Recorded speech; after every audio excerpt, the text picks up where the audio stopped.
ज्या विद्यार्थ्यांनी nursing CET दिलेली आहे त्या विद्यार्थ्यांचे रिझल्ट लागलेले आहे, म्हणजे तुमचे स्कोर कार्ड लॉग इनमध्ये उपलब्ध करून दिलेले आहे आणि तुमची येत्या काही दिवसामध्ये ॲडमिशन प्रोसेससुद्धा सुरू होणार आहे। तर संपूर्ण प्रोसेस जी आहे ती आपल्या चॅनलवर देण्यात येणार, त्यासाठी आपल्या चॅनलला सबस्क्राईब करून ठेवा। तर सर्वप्रथम CET सेलच्या साईडला या। CET सेलच्या साईडला आल्यानंतर तुम्ही बघू शकता नोटिफिकेशन जर चेक केलं तर यामध्ये तुम्हाला नर्सिंग CET 2025चे जे स्कोर कार्ड आहे हे लाईव्ह करण्यात आलेले आहे तुमच्या लॉग इनमध्ये।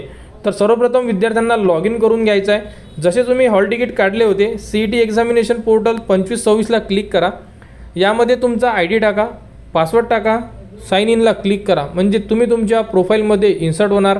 लॉग इन केल्यानंतर संपूर्ण तुम्हाला असे ऑप्शन दिसून पडेल, यामध्ये एक ऑप्शन दिलेला आहे ते म्हणजे स्कोर कार्ड।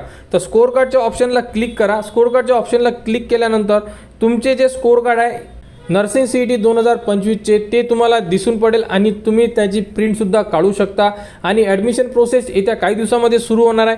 त्याबद्दलचे जे रजिस्ट्रेशन फॉर्म असणार आहे, document verification, cap round process, merit list या संदर्भात संपूर्ण अपडेट तुम्हाला आपल्या चॅनलवर देण्यात येणार आहे। त्यासाठी आपल्या चॅनलच्या कनेक्टमध्ये राहा, चॅनलला सबस्क्राईब करून ठेवा, जेणेकरून संपूर्ण अपडेट तुमच्यापर्यंत पोहोचल्या पाहिजे।